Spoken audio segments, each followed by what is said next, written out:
புதிய ஆண்டின் தொடக்கமாகும் நேரத்தில் இந்தியாவுக்கு எதிராக வந்த ஒரு எச்சரிக்கை முழு ஆசியாவையே பரபரப்பில் ஆழ்த்தியது. இந்தியாவுக்கு இது முதல் முறை அல்ல. அண்டை நாடுகளிலிருந்து கடுமையான சொற்களை கேட்பது புதிதல்ல. ஆனால் இந்த முறை விஷயம் சற்று வித்தியாசமாக உள்ளது.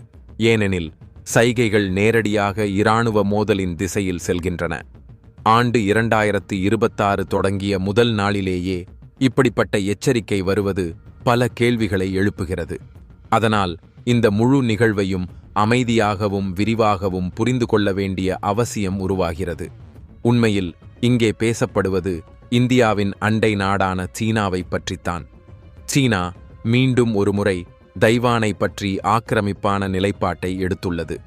கடந்த சில நாட்களில் சீனாவின் நடவடிக்கைகள் திடீரென தீவிரமடைந்துள்ளன. டிசம்பர் மாதத்தின் கடைசி வாரத்தில் சீன இராணுவம் தைவானைச் சுற்றி பெரிய அளவில் இராணுவ பயிற்சிகளை நடத்தியது. அந்த பயிற்சிகளில் கடல் பகுதிகளை முற்றுகையிடுதல் மற்றும் போர் போன்ற சூழ்நிலைகளில் செயல்படுதல் ஆகியவை பயிற்சி செய்யப்பட்டன. நிலைமைகள் அப்படியாக மாறியதால் இனி மோதல் தவிர்க்க முடியாததாக இருக்கலாம் என்று பல நாடுகள் எண்ணின. இந்த இராணுவ பயிற்சியின் போது சீனாவின் தரப்பிலிருந்து போர் விமானங்கள், போர் கப்பல்கள் மற்றும் கடலோர காவல் கப்பல்கள் பெரும் எண்ணிக்கையில் நிறுத்தப்பட்டன. நேரடி தாக்குதல் பயிற்சிகள் மூலம் சீனா எந்த சூழ்நிலைக்கும் தயாராக இருப்பதாக செய்தி சொல்ல முயற்சிக்கப்பட்டது. தைவானின் தரப்பில் இருந்து இந்த முழு நடவடிக்கைக்கும் எதிர்ப்பு தெரிவிக்கப்பட்டது. மேலும் சர்வதேச மேடைகளிலும் கவலை வெளிப்படுத்தப்பட்டது. தற்போது நிலைமைகள் கட்டுப்பாட்டில் உள்ளன. ஆனால் பதற்றம் இன்னும் முடிவடையவில்லை. இந்த பதற்றத்தின் நடுவே புதிய ஆண்டின் முதல் நாளில் சீனாவிலிருந்து வந்த அறிவிப்பு இந்த கதையை மேலும் முன்னே கொண்டு செல்கிறது. ஏனெனில் அங்கிருந்துதான் இந்த விஷயம் இந்தியாவை நோக்கி நகர்கிறது. நண்பர்களே, மிகப்பெரிய ஒரு முன்னேற்றம் வெளியில் வருகிறது. ஆகவே இந்த வீடியோவில் அனைத்தையும் முழுமையாக புரிந்து கொள்வோம். ஆனால் அதற்கு முன் இந்த வீடியோவுக்கு ஒரு லைக் கொடுத்து சேனலை சப்ஸ்கிரைப் செய்யுங்கள். உண்மையில் ஆண்டு முடிவடையும் முன்பே சீனா மேற்கொண்ட இராணுவ நடவடிக்கைகள் உலகத்தின் முழு கவனத்தையும் தன் பக்கம் திருப்பின. டிசம்பர் மாதத்தின் கடைசி நாட்களில் சீனாவின் மக்கள் விடுதலை இராணுவம் தைவானைச் சுற்றி மிகப்பெரிய இராணுவ பயிற்சியை நடத்தியது.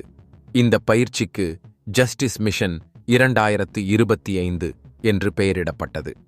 இது ஒரு சாதாரண பயிற்சி அல்ல. இதில் நிலம், வானம், கடல் என 3 முனைகளிலும் ஒரே நேரத்தில் சக்தி வெளிப்படுத்தப்பட்டது. தைவானை குறித்து எந்த எல்லைக்கும் செல்ல சீனா தயாராக இருக்கிறது என்பதை இது தெளிவாக காட்டியது. இந்த இராணுவ பயிற்சியில் தைவானின் முக்கியமான கடல் பாதைகள் மற்றும் துறைமுகங்களை முற்றுகையிடும் சூழ்நிலைகள் மாதிரி செய்து காட்டப்பட்டன. பெரும் எண்ணிக்கையிலான போர் விமானங்கள் தைவானின் விமான பாதுகாப்பு வலயத்திற்கு அருகே பறக்கவிடப்பட்டன. போர் கப்பல்கள் மற்றும் கடலோர காவல் கப்பல்கள் ஒன்றாக நிறுத்தப்பட்டன. நேரடி தாக்குதல் பயிற்சிகள் மூலம் ராக்கெட்டுகள் ஏவப்பட்டன. இது வெறும் பயிற்சி அல்ல, முழுமையான தயாரிப்பே என்பதை காட்டுவதற்காக இவை செய்யப்பட்டது. நிபுணர்களின் கருத்துப்படி இதுவரை நடந்த தைவான் மையமான பயிற்சிகளில் இதுவே மிகப்பெரியதாக கருதப்படுகிறது. இந்த முழு நிகழ்வுகளால் தைவானிலும் கவலை அதிகரித்தது. சீனாவின் இந்த நடவடிக்கையை தைவான் திறந்த வெளியில் எதிர்த்தது மற்றும் இதை பிராந்திய அமைதிக்கு ஆபத்தாக கூறியது. சில மணி நேரங்களுக்கு எந்த நேரத்திலும் இராணுவ மோதல் தொடங்கிவிடும் போல உலகம் நினைக்கும் அளவிற்கு நிலைமை உருவானது. பின்னர் நிலைமை ஓரளவு கட்டுப்பாட்டுக்கு வந்தாலும் பதற்றம் முழுமையாக முடிவடையவில்லை. இந்த பதற்றத்தின் நடுவே சீனாவின் அடுத்த நடவடிக்கை மேலும் முக்கியமாக மாறுகிறது. புதிய ஆண்டின் முதல் நாளிலேயே சீனாவின் அதிபர் ஷி ஜின்பிங் தைவானை குறித்து மிக கடுமையான அறிவிப்பை வெளியிட்டார். தைவான் சீனாவுடன் இணைந்தே ஆக வேண்டும் என்று அவர் தெளிவாக கூறினார். இது காலத்தின் தேவை என்றும் இதை யாராலும் தடுக்க முடியாது என்றும் அவர் தெரிவித்தார். இந்த அறிவிப்பு தைவானுக்கு மட்டுமல்ல, தைவானுக்கு ஆதரவு தரும் அனைத்து நாடுகளுக்கும் விடுக்கப்பட்ட செய்தியாகவும் இருந்தது. ஏற்கனவே நிலைமை மிகவும் உணர்வு பூர்வமாக இருந்த நேரத்தில் இந்த அறிவிப்பு வந்தது. இந்த அறிவிப்புக்கு பின்னால் இன்னொரு பெரிய காரணமும் உள்ளது. சமீபத்தில் அமெரிக்கா தைவானுக்கு சுமார் $11 பில்லியன் மதிப்புள்ள ஆயுதங்களை வழங்க அனுமதி அளித்துள்ளது. இதில் மேம்பட்ட ஏவுகணை அமைப்புகள் மற்றும் போர் விமான தொழில்நுட்பங்கள் அடங்கும். இதுதான் சீனாவை அதிகமாக பாதித்த விஷயம். வெளிநாட்டு சக்திகள் தைவானை தூண்டுகின்றன என்பதே பீஜிங்கின் நிலைப்பாடு. அதனால்தான் சீனா அமெரிக்காவுக்கு நேரடியாக எச்சரிக்கை விடுத்துள்ளது. இந்த எச்சரிக்கையின் நடுவே தைவானின் வான்வெளியில் எந்த நாடும் தங்கள் விமானப்படையை அனுப்ப முயற்சிக்க வேண்டாம் என்றும் சீனா கூறியுள்ளது. அப்படி செய்தால் நேரடியாக இராணுவ பதில் கொடுக்கப்படும் என்றும் எச்சரித்துள்ளது. இங்கு சீனா எந்த நாட்டின் பெயரையும் குறிப்பிடவில்லை. ஆனால் சுட்டிக்காட்டல் மிகவும் தெளிவாக இருந்தது. ஏனெனில் சமீப மாதங்களில் தைவான் இந்தியா மற்றும் அமெரிக்கா இருவருடனும் இராணுவ ஒத்துழைப்பை அதிகரிக்க முயற்சி செய்து வருகிறது. இதனால்தான் இந்த முழு முன்னேற்றத்தில் இந்தியாவின் பங்கு மேலும் மேலும் ஆழமாகிறது. இப்போது கேள்வி எழுகிறது, சீனா ஏன் இந்தியாவை இவ்வளவு அசௌகரியமாக பார்க்கிறது? உண்மையில் நிலப்பரப்பில் மக்கள் விடுதலை இராணுவத்தை நேரடியாக எதிர்கொண்ட ஒரே நாடு இந்தியாதான் என்பதை சீனா நன்றாகவே அறிந்துள்ளது. கல்வான் முதல் அருணாச்சலிலிருந்து தொடங்கி இந்தியா சீனாவின் ஒவ்வொரு நகர்வையும் நெருக்கமாக கவனித்து வந்துள்ளது. சீனாவுக்கும் இது நன்றாகவே தெரியும். இந்திய இராணுவத்தின் யுத்தத் திட்டம் காகிதங்களில் உருவானது அல்ல, தரை அனுபவத்தின் அடிப்படையில் உருவானது என்பதையும் சீனா அறிந்திருக்கிறது. அதனால்தான் தைவான் இந்தியாவுடன் இராணுவ ஒத்துழைப்பை அதிகரித்தால் சீனாவுக்கு அதிகமான கவலை இந்தியாவை பற்றித்தான் இருக்கும். தைவானின் பார்வையில் இந்தியா ஒரு நட்பு நாடு மட்டுமல்ல, ஒரு மூலோபாய வழிகாட்டியும் கூட. சீனாவின் இராணுவ சிந்தனை, அதன் நகர்வுகள், அழுத்தம் கொடுக்கும் முறைகள் குறித்து இந்தியாவுக்கு ஆழமான புரிதல் உள்ளது என்று தைவான் நம்புகிறது.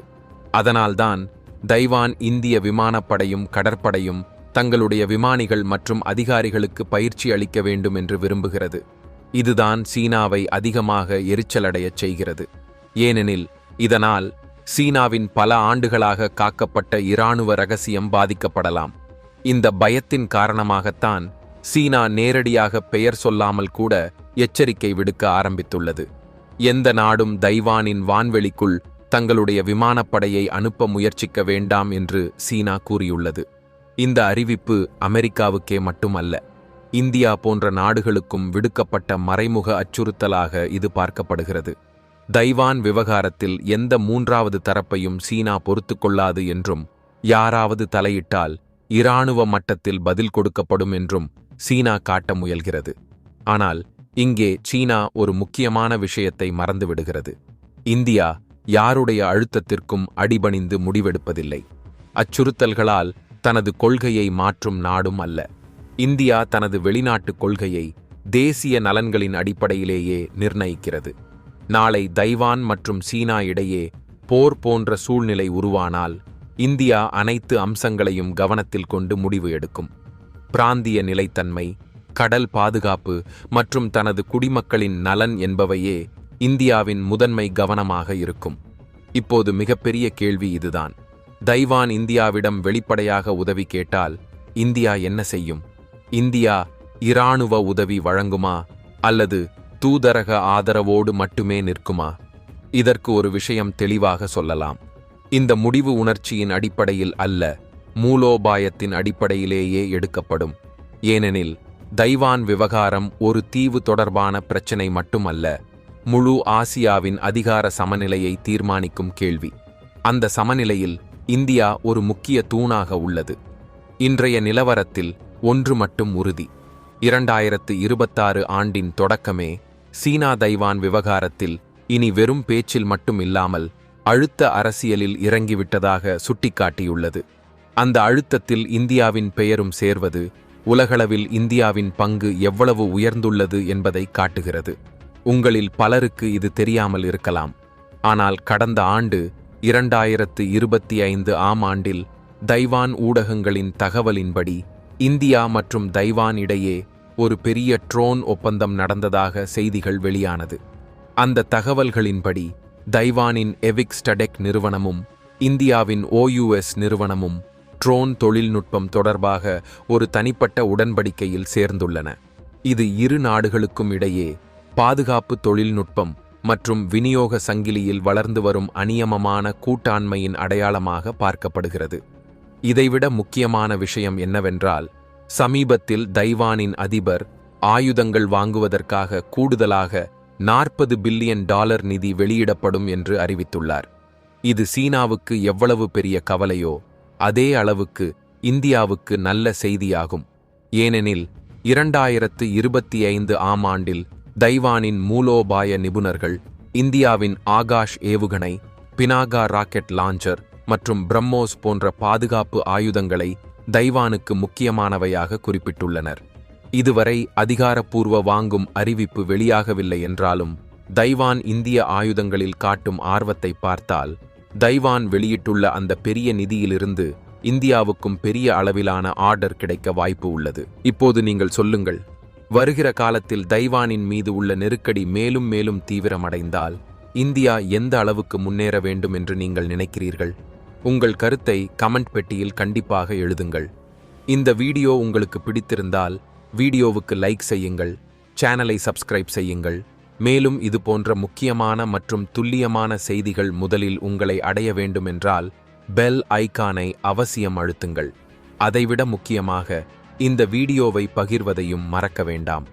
ஜெய் ஸ்ரீராம்.